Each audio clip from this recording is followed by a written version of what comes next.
The president says his country is facing a critical hour in its battle against Islamic militants. For the third straight day, security forces backed by warplanes fought to drive the Taliban from Bunair. That's a district near Islamabad. They're meeting fierce resistance. The army says it killed 14 militants and took control of 2 strategic passes.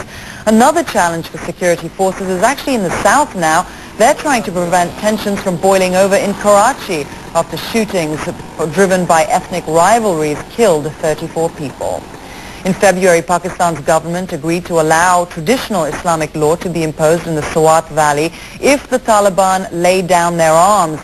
Now militants are trying to use Swat as a springboard to spread Islamic extremism across Pakistan. As Ivan Watson tells us, some people in Lahore are trying to protect their country's democracy by standing up to the Taliban.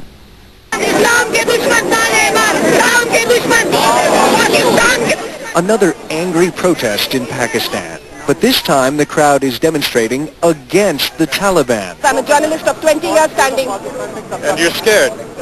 I will fight them to my last breath and to the last drop of blood in my body. I'm not scared. I want the army to protect us. That's what they're here for. I want the government to protect us. I want them to free every inch of Pakistan from the scourge of the Taliban. It's a small rally in Lahore, one that's not very well organized. Let's give out banners. But these writers and intellectuals say it's about time someone stood up to the Taliban's campaign of violence and intimidation. They're lunatics, they're psychotic, they want to change the way we exist. And if Taliban take over, then I'll be on the road getting flogged by one of them like they did in Swat, and I don't want that.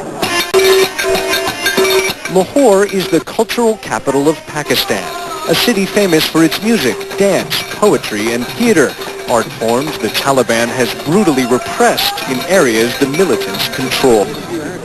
The Lahore is hundreds of miles away from the Taliban's strongholds in the mountains of northwestern Pakistan.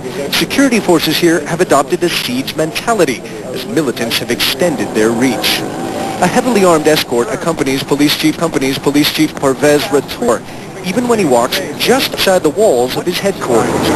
How many people have you lost? Last year we lost 39 people in acts of terrorism, and this year we have lost 17 people by now in Lahore alone. Just in Lahore? Just in Lahore. In March, militants swarmed a nearby police academy, killing 7 cadets. They've also bombed cinemas and theaters in Lahore and ambushed a visiting cricket team from Sri Lanka. The police say these attacks would not be possible without local support.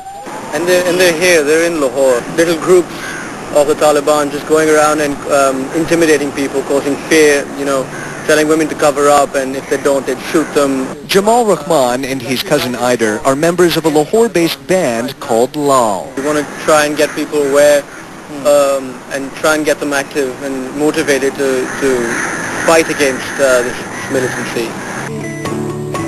On television and in concert, these politically active musicians have been trying to rally society against the growing threat of the Taliban. Is this the beginning of a mass movement of moderate Pakistanis against the Taliban? Or is it the swan song of a wealthy urban elite who could be the first to leave if the suicide bombers and insurgents succeed in further destabilizing this country? Ivan Watson, CNN, Lahore, Pakistan.